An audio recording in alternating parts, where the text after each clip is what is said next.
Hello everyone, I have a question for every single one of you out there. Do you have fond memories of the year 2012? In my case, I don't. It was a terrible year in my life, I have to be honest. However, there was quite a bit of music that I listened to back in 2012 that actually charted, believe it or not. I was still kind of in my phase of I was very much listening to EDM music in my teenage years, and 2012 is one of those years. So I wasn't really sticking around the charts too much. However, what I realized when going back to this year and listening to the highest charting songs on the Billboard charts of this year was that a few of these I actually really did listen to quite a lot back in the day, and still listen to today actually. A pretty decent year for music in general, I think. Let's see if it's if it's majority of it is good or majority of it is not so good though. When looking at the highest charting songs that I have in front of me here, I'm going to be trying to place them out on this tier list, and I think we'll have songs that cover the entire spectrum here, from the worst to the best. I can already guarantee you that there will be at least one song in the top category. That's a spoiler. So you can sit there and think which one could that be, and when you start thinking about that, you can already disregard "Where Have You Been" by Rihanna, which is the first song that I will be talking about today. What's number 20 on the year-end charts for Billboard this year, and this was indeed how pop music used house music in 2012, I suppose. As I said, I'm very much into EDM. I love to listen to a lot of different electronic music. However, what ended up going to the pop charts from EDM music sounded awful, if I'm completely honest. I think this song has strong parts. I think Rihanna sounds great in this song, actually. Vocally, she sounds very compelling and convincing in this track. I love the presence and the resonance of her voice, particularly in the verses. And the verses I find to be quite strong in this song. However, there is a drop, because this is 2012 and every song needed to have a drop. Not everyone, I'm exaggerating, but a lot of the pop songs needed to have a drop. And this drop is feeble and a complete letdown when you listen to the overarching song here. And by today's standards, it sounds quite laughable, in all honesty. I actually, when I went back to listen to this song now in 2024, I actually laughed when the drop kicked in here, because it sounds so poor with today's standards. This is an E tier song. I think the verses are strong in here. They do still hold up, but the drop is an absolute atrocious piece of production, really, that has not aged properly at all. And it's kind of interesting. Like, you can always say like, oh, but it's just that electronic music sounded like that back in 2012. No, it really didn't. There was, of course, some of it that did, but you can go back to 2010, I suppose, when Skrillex became like a mainstay in the main scene, with some of the strongest production that still sounds up to date today, really. So no, that I don't buy that argument. I guess house music is a different thing, but there are other tracks within the same genre that I will be talking about today that sounds way better than this one. So we're starting off a bit on the rough side here. However, next up is actually Drive by the group Train. And Train, of course, I've talked about, is it actually twice before, I think? Drive By is actually a really upbeat song from Train, which might be a bit of a surprise considering what most people associate them with. But I've always kind of liked this song, really. I think I like the combining rhythms of it. There's this backbeat of the guitar strumming that's paired with quite an assertive percussive beat, which just creates a lot of energy and engagement in that regard. Vocally, I think it's very straight to the point, which is quite fun, and it has a sing-along friendly and very memorable chorus. Just the high amount of energy boosts this one. I think it's a fun listen.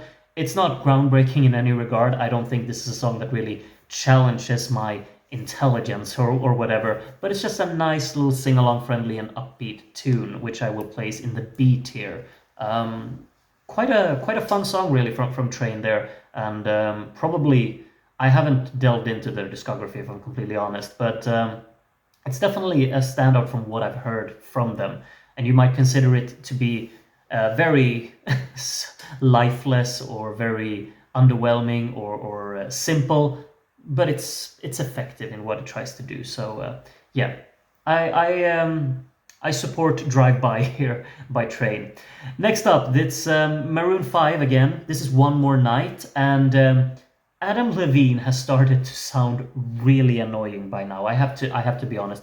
This is one of these vocal performances where I feel like, now they're definitely overdoing it, because he's starting to get more and more pitchy and more annoying to listen to by each song that they release, which is a shame here, because I mean this track really has a stunning flow to it. I think the song progresses incredibly well and maintains a decent amount of energy throughout, while also being really catchy and quite engaging instrumentally as well. I really just love the combination of rhythms that the song has. It has a very snappy groove, and this little vocal chop hook that it has is really irresistible to me, and the choruses are sing-along friendly.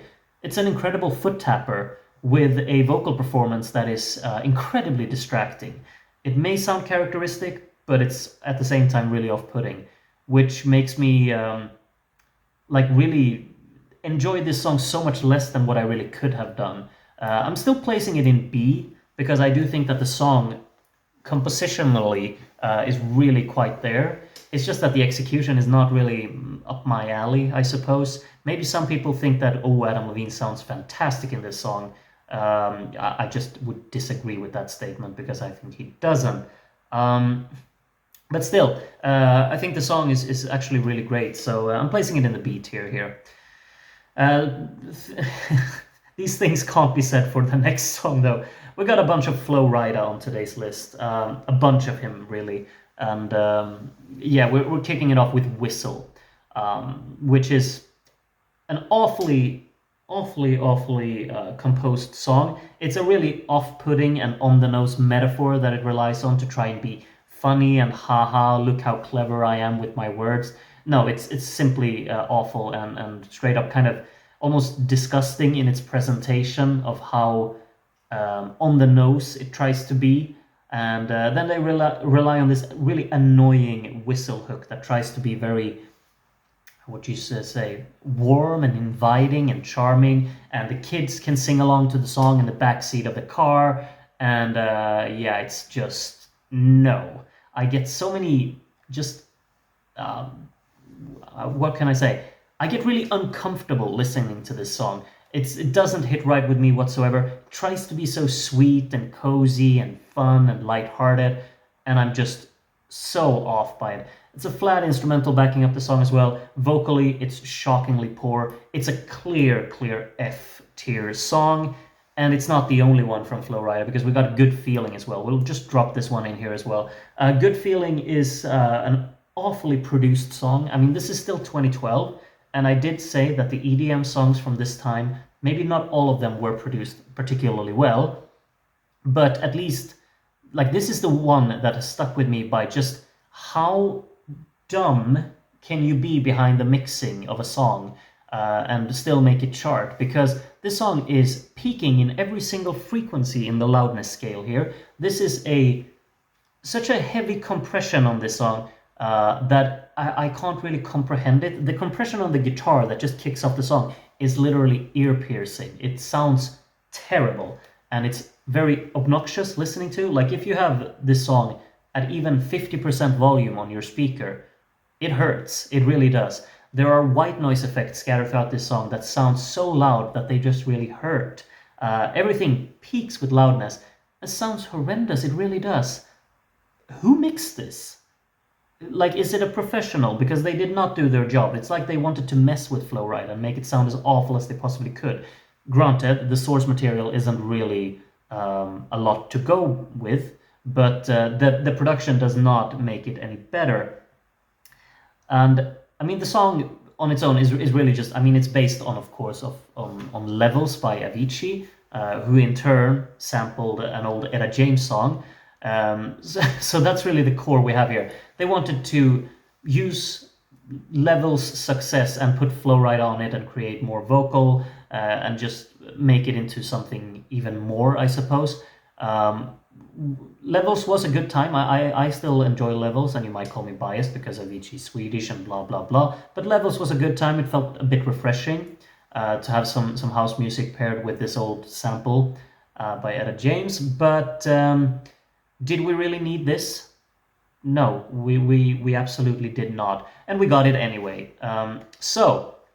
One thing I'm really just thinking about as well: how many people did have Flo Rida singing karaoke to Etta James on their wish list? Probably no one, but we got that anyway as well. What an awful and pointless song. That sounds awful too. It's a clear F. I'm very mean right now, I think, but the songs that Flo Rida put out this year, I can't be nice towards them because I find them to be just the absolute worst. I don't know which one is worse of these. Like, Whistle just infuriates me more probably, so I'll put that one below.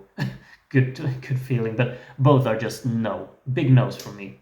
However, Katy Perry, I've been rough on Katy Perry. I have to be honest. I don't really enjoy her music in general. I'll be honest in saying that. However, Wide Awake is a really great pop tune in my opinion. I think these choruses that the song have are huge. There is a pleasant flow throughout. It's vocally very competent. It's probably one of my favorite Katy Perry vocal performances, if I'm completely honest.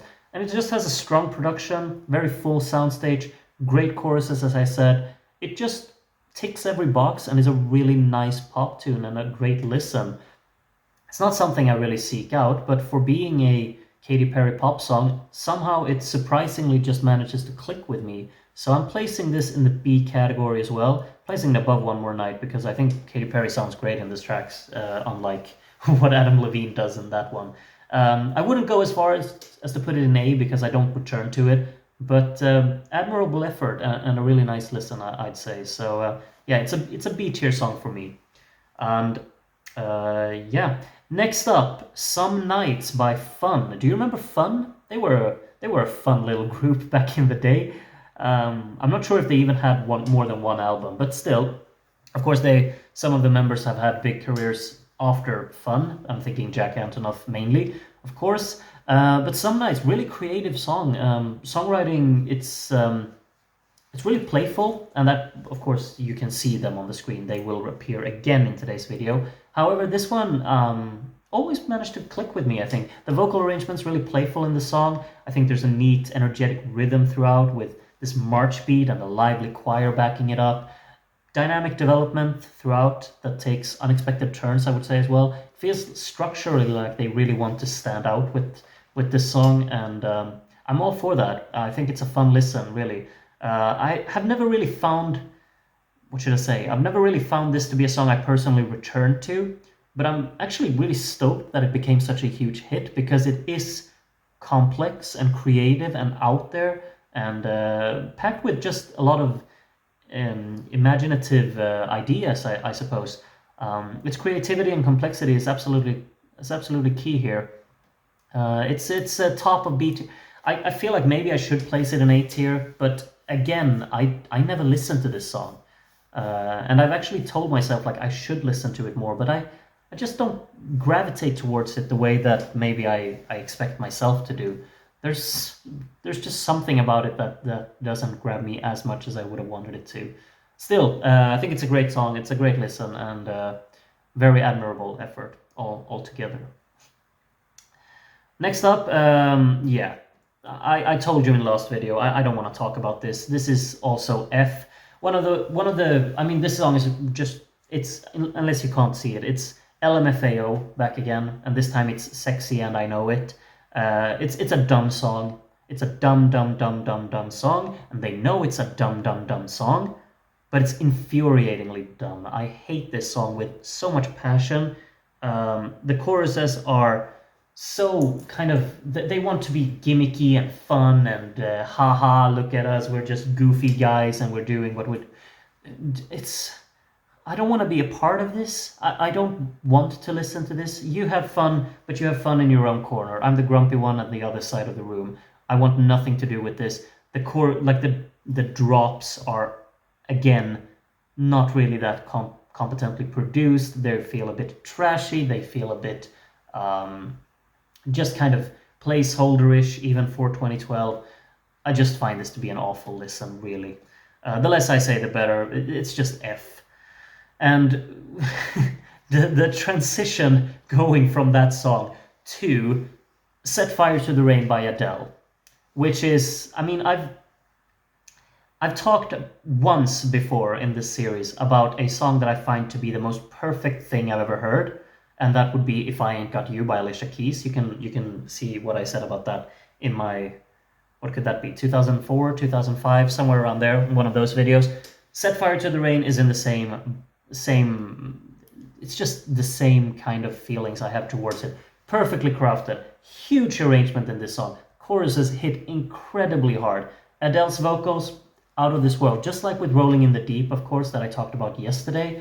But even more so here, I feel like she really comes into her own with this song. The instrumentation is so full, so overwhelming. The piano lines mixed with vivid strings, hard-hitting bass walks that come in throughout the song as well, and a very consistent drumming. Everything comes together with just the right amount of passion and impact and intimacy, while still being really grand and explosive and hard-hitting. It's just like a perfect package in the class of If I Ain't Got You. One of the most perfect songs I can think of. I'm left like my jaw is on the floor every time I listen to this, and just how much emotion that it's able to transmit, I think, throughout this track. Just a stunning composition, brilliant execution. I love the arrangement. The instrumental is completely flawless. It's packed with so much wide instrumentation, a lot of vibrancy in this track. It's so compelling. It's a definite S tier song. I think it's absolutely stunning. So thank you, Adele, for saving this year, I suppose. Actually, I shouldn't say that. There are 4 songs I've placed in the B tier, so it's not all bad. But it might not be all bad. But Flo Rida's back for the next song here. Flo Rida's brought Sia with him on this one, though. It's called Wild Ones, and this is actually quite a catchy tune from Flo Rida, I suppose. It is quite uninteresting to me personally, but it is catchy, so I will give them that. I give them the benefit of the doubt. Credit where credit's due, absolutely. But I will be honest and say I certainly prefer Sia's vocal style when she's allowed to be a bit more expressive. I've never really clicked with her as a pop house music kind of vocalist. I think that there's more potential within her artistry than to just limit her to singing these very simple hooks that Flo Rida is supposed to carry up with some rapping throughout the rest of the track. He's quite a drag to listen to in this one. It's all about the chorus, really. I mean, decent concept, but the execution doesn't click with me for this one. I get what they're going for. It is a hit, absolutely. If they play it at a club or whatever, I know people will sing along to it, for sure, absolutely. It's just not really maybe my thing, and I think Flo Rida is a proper drag to listen to in this song. I'll place it in D. It's certainly by far the best Flo Rida track of today, but that's saying very little. Next up, You're Insecure, Don't Know What For. You're turning heads when you walk through the door. What Makes You Beautiful by One Direction. How I don't even know what I think of this song. I haven't even thought about it. I haven't thought about it for so long. It's a song that I could, like, if it comes on, I could sing along to probably every single word of this track. It's just that imprinted in my mind. It's obviously a very juvenile effort. It's charming because of that, but it could also be considered really off-putting because of it. But it's certainly catchy. It's really, really catchy. I could easily sing along to it. I think the instrumental works to a degree. It might not be the most groundbreaking, but it's a very sweet and inoffensive boy band pop tune. And that chorus, it sticks. It absolutely works. It's probably not something that I would ever voluntarily play or listen to. However, when it comes on, for some reason, I still know every word. I think I'm placing it in C because I think it's a solid tune. But the thing is that credit where credit's due. It's incredibly effective. They obviously did something right with this one because it is irresistibly catchy.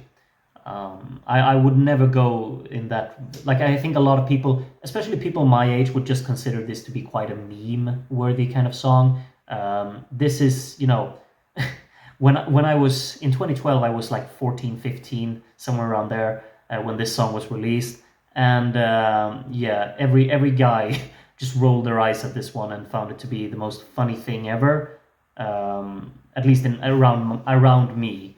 But today I look back at it and I feel like, yeah, they did something that they succeeded very well with. So I'm placing it C, just in the middle here. Decent effort, really, really it is, but it's not for me. maybe that's the case. Maybe in a few years I've embraced it even more and I think it's the greatest thing ever. But for now, C tier. That was a long, long little session about that song, I think, in particular. I'll be a bit more brief when it comes to Starships by Nicki Minaj. And I mean, this is the time in Nicki Minaj's career when it was more about vocals, melodies mainly. Like, it's a melodic song, really. Focused a lot on being uplifting, very bouncy.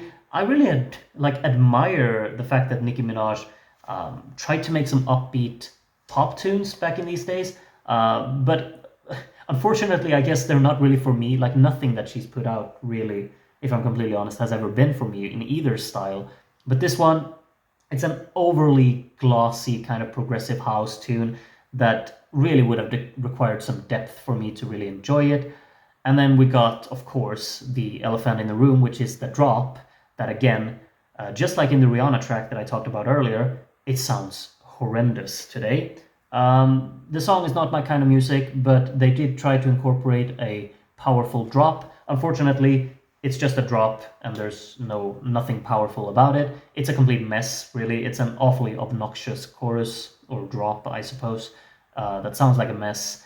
And even though, like, I understand why others would sing along to this, for sure, I just wouldn't. I'm placing it in E, right next to the Rihanna track. I think they kind of belong together there. Next up, more Rihanna. I'm speaking about Rihanna all the time, and here Rihanna is again with Calvin Harris. And finally, there is a house track from this year that's produced quite well. Calvin Harris is, of course, known for being a producer, which means that, of course, his song sounds a bit superior to the other house songs that I've talked about so far. Unfortunately, though, there's a lot of negativity today, I guess. But unfortunately, I think this is one of Calvin Harris's least interesting instrumentals. It's incredibly repetitive, this song. The vocals from Rihanna are a really nice fit for a house track. I think they work. I think she has a lot of clarity in her voice on this track and makes it stand out. It gets very repetitive, though, both vocally and mainly instrumentally. Unfortunately, it's just so flat and boring, really, both melodically and structurally, for me, that I'd rather just skip listening to this one. But I get what they're going for. I'm placing it next to Wild Ones here. I think it doesn't have it doesn't have any Flo Rida verses, so I'm placing it above Wild Ones. But it's not a really enjoyable listen for me. It's just kind of there. But far superior production than other songs within the genre I've talked about so far, of course. Next up, Kelly Clarkson, who I, of course, praised quite a bit in a previous video, which was, of course, quite a few years ago now. This is Stronger, and then parentheses, What Doesn't Kill You. And for this time period, Kelly swapped the distorted guitars for predictable synths to keep up with the music trend. And I will not forgive her for that, not even for 1 second. This song, I think, lacks a lot of personality, the personality that she had in her previous the previous hits that she had. Still, it's a strong hook. It absolutely sticks. I understand it. It's sing-along friendly. I can imagine a lot of people just clicking with this chorus. Melodically, it's actually really poignant, and I can really admire the effort in that area. However, I think it's quite excessive in loudness, both instrumentally and vocally. They keep fighting with each other. It feels quite like an overbearing package, and I really just wish you would have stuck with more I wouldn't say authentic, but with the distorted guitar sounds and the more kind of pop rock crossover, instead of going for this kind of more club inspired heavy synths and digital percussion approach. I still think it's a solid tune. I'm placing it in C because melodically it clicks, and I mean Kelly Clarkson, I can barely even say her name. she provides a decent vocal performance. It is very loud and shouty, but it's fine. There's nothing wrong with it in that regard, but yeah.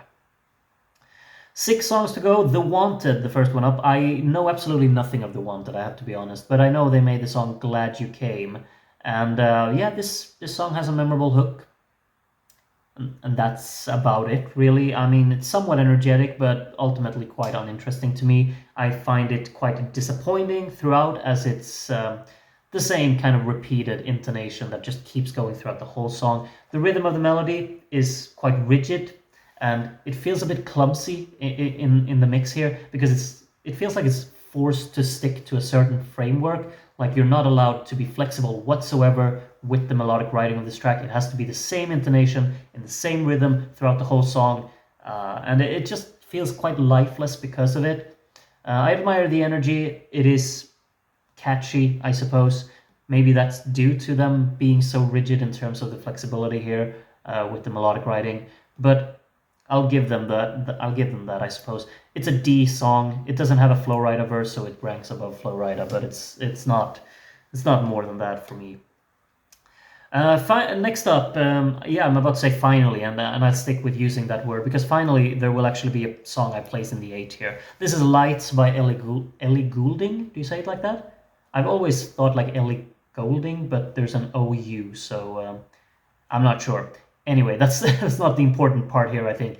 This is a really atmospheric pop tune. I think this is superbly put together, really. It's not outstanding in any regard, and to me, it doesn't feel like a predictable hit song or a pop tune of that aspect. But I'm very glad that it is, because I think it's atmospheric. It has a very captivating synth work throughout. This is a steady beat with very distinct percussion in here. Melodically, memorable. Love the resonance in her voice on top of this instrumental as well. I think she sounds great in this track. And really, like a lot of other songs by her, she has a great resonance in her voice, but it particularly fits a song with this atmospheric touch that Lights has. There's also a lot of just lovely detailing on cutoff filters. There are hidden arpeggios in here, the panning, some kind of vocal chop inputs as well. Really playful tune altogether, a lovely listen, I have to be honest. One that I could absolutely put on at any time and just really enjoy. I'm really glad that this is such a big hit. I don't remember it being this massive in Sweden, like a number 5 of the year, which I think is a shame. Ellie Goulding here has a few other songs that I'm more familiar with when it comes to Swedish chart music, particularly one that came from a certain movie a few years after this. Let's see if I'm talking about that in a few videos time. But this really lovely listen, really, and lovely to return to this one. I've been enjoying it immensely, actually repeating it a few times after finding it again, I suppose, because this was a song I've completely forgotten about, and I shouldn't have. Great pop tune, really nice. A tier for Ellie Goulding there. Next up, we got yeah, it's Maroon 5 again. It's Payphone, and this is with Wiz Khalifa as well. I have nothing really to say about Wiz Khalifa's input here. The instrumental during his part sounds really flat. Like it sounds like they stuck with the placeholder part for this section, because there's absolutely nothing going on behind him. Maybe they just expected him to really carry the energy himself throughout that part, but it's not working. Melodically, though, I think the song is really neat, actually. However, what's up with Adam Levine's voice in this? Again, like, what is he doing during this time? I don't think he still does this to such an annoying extent, as 2012 was just when he wanted to sound... Like, really, this song, when I hear the chorus of this song, it feels like you've accidentally clicked on one of these like chipmunk remix versions of music. It sounds exactly like that, because he's singing in such a high pitch that it almost feels like it's a joke. But it's not. This is serious. This is how the song is supposed to sound, and I don't like that at all. Compositionally, choruses of this song are strong. Execution-wise, they're not. Not in my opinion, anyway. I'm placing this in the D tier.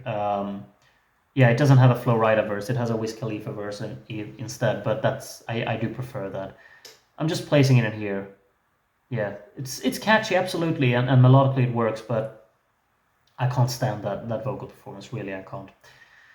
Next up, Fun again with Janelle Monáe, and this is We Are Young. And yeah, this one is like it's such a fascinating song to really be as massive as it is because it's so out of the box and so out of the ordinary. I don't really know where to where to find my own opinions on the song. Really, I love the flow of this opening verse. Lyrically, I'm not really clicking with it. Perhaps I think it's a bit like just a strange kind of storytelling that it has.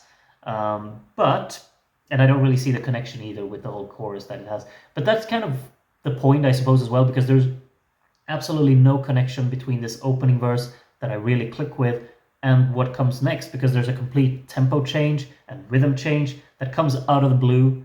It's not introduced at all, and it's I mean, obviously it's intentional, but is it really that enjoyable? For me, it has never been that, but for others, perhaps it has. The choruses in question are, of course, really sing-along friendly, very anthemic, which I think is a strong point. But I've always just found this transition to be really off-putting. Creative arrangement, though, for sure. I guess I'll give them that. And there's a strong kind of dynamic between sections throughout the song. I would have wished they tied it together more smoothly, but it was clearly intentional not to do that. After the first chorus, I think the song actually flows much better. There's a lot of nice kind of things going on in the vocal arrangement with backing vocal inputs, and some nice piano detailing here as well to emphasize phrasing. Not really a song I return to this one either, if I'm honest, by Fun, and as I said, I'm a bit put off by the abrupt switches in this song. Still admirable in terms of its creativity, so I'm placing it in B. I'm placing it above One More Night, but below Wide Awake there. I think it fits in quite nicely there. A lot of B songs this year, and I think I actually have another one here, because Call Me Maybe by Carly Rae Jepsen. Now, if What Makes You Beautiful was considered meme-worthy around my age group at the time, you have no idea what this song was. I mean, Call Me Maybe was the song that everyone just thought was like, it was so sugary and sweet that everyone just kind of considered it to be the most silly thing ever. But when you look at it now in 2024, it's just damn well executed. It's such a catchy song. It's flirty, it's cheerful, it's a sweet, bouncy little pop tune. Very memorable, very playful, and with a chorus that sticks. Even the verses stick melodically as well. This is just like the One Direction track, a song that I probably know every single word of for whatever reason, but it's just that instantaneous into my mind. As I said, like at the time, I probably considered it a meme song. Looking back, it's a very nicely put together pop tune. I don't return to it personally. I think this is too sugary, even for me. I sit here and say after I praised a certain Taylor Swift song not too long ago, but this is the kind of like very bouncy and glossy and cheerful and a kind of juvenile effort that I don't click with as much. It's a good listen nonetheless. I'm placing it in the B tier. I think I'm placing it next, yeah, right there actually. Yeah, slots in nicely right there.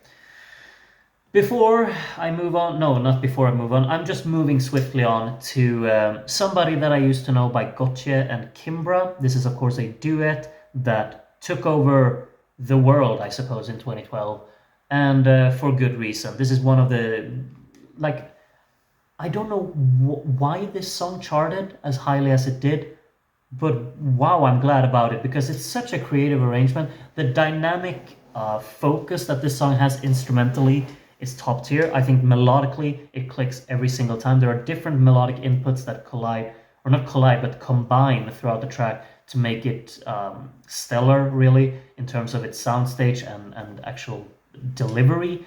The vocal performances, I mean, mainly by Gotye, I suppose, who is just, again, dynamic, feels very lively, feels very purposeful throughout the track, while still maintaining a great deal of vulnerability and intimacy. On top of this instrumental that's contrastive, it has a very distinct sound stage, really, all together. The different inputs really hit with clarity throughout the track. I think the little motifs that it uses are super memorable in combination with this chorus that just hits hard. Kimbra comes in halfway throughout the song with a really charming and warm vocal performance, and they sing together beautifully throughout the rest of the track. It comes together so nicely, and it's a song that I will never go tired of. I've heard it so many times. I can't even imagine how many times I've actually heard this song, and I will probably never get tired of it. It's just that perfect to me. It's absolutely an S tier song. It's not as emotionally gripping to me as Set Fire to the Rain, but it's absolutely up there, and it's one of the most perfect pop tunes I can name. And I wish there was more of this. I think it's also such a unique sound to bring into the mainstream that we haven't really got that much of. So I mean, a Gotye return. How lovely would that be? That's on my wish list. 2025. Make it happen, I suppose. I'm highly doubting it, but what a hit this is, really. Beautifully crafted song, so well executed. It's just perfect, and what a nice way to round off the 2012 tier list. In all honesty, it's not that bad of a year. I mean, there are a few straight up really awful songs from this year. I think the 3 songs I placed in F are some of the worst F tier songs I've talked about. At least some of the 3 that I despise the most. But 2 songs in S, not bad. 1 song in A, and a lot of tracks in B. So not the worst year that I've talked about so far. Certainly not the best, but it's a good one. Let's see in the next video how 2013 will stack up next to this. I'm a bit careful with my expectations there, because I do remember 2013. Perhaps it was a bit rough, but we'll see. We'll see. Optimism. I need to use a bit of that, and stay excited for talking about another year of music. Hope you enjoyed this video, though. It's a long one, I know. I can't hold myself. I can't keep it to myself to be short and brief. Hopefully you've enjoyed it nonetheless. Thank you so much for watching, and I hope to see you again tomorrow, I suppose, for 2013. Take care of yourselves until then, and bye bye.